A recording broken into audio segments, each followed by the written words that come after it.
You know, I reckon one of the most frequent things said to me by people or by clients generally is, I don't want to talk about myself. I don't like talking about myself.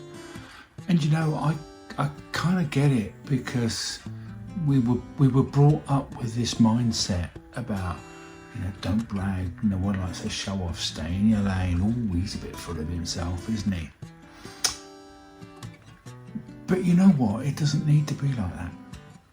So in this video, I'm going to set out why we think like that, and also how you can get around it.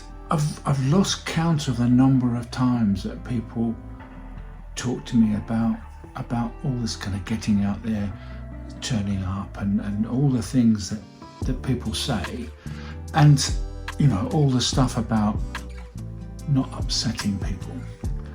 But what if there was a different way to look at it? Modern audiences, they want to hear from you. They want to hear those stories. They want to hear the things that make you, that make you personal, and stuff like that. They don't trust big brands anymore, or big faceless companies anymore. What they do trust, though, is the people that run them. Particularly the smaller businesses, the figureheads, the not just the CEOs, but everybody, the people involved. You know, even Sandra in accounts has her place in the marketing of a company. So what gives? The audience's desire to know about you, or your reluctance to talk about yourself.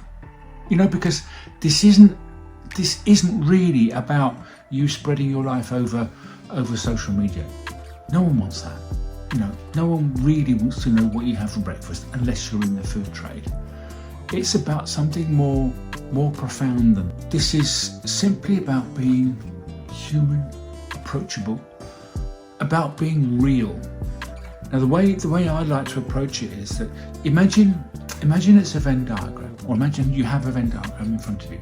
On the one side, you've got you, your background, your story, your reasons, your why, your ethos, the things you do on a day-to-day basis.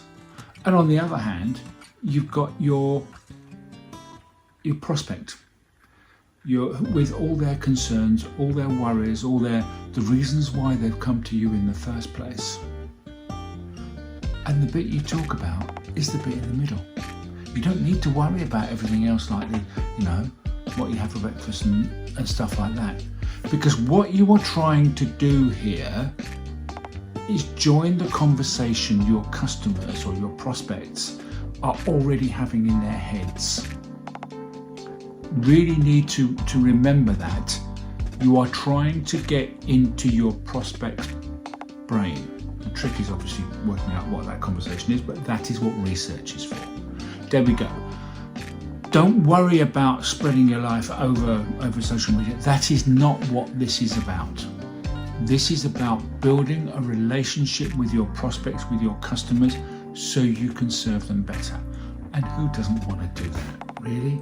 You know, if you love this stuff, like, subscribe, do the YouTube stuff at YouTube. Like and subscribe, and I will see you in the next video.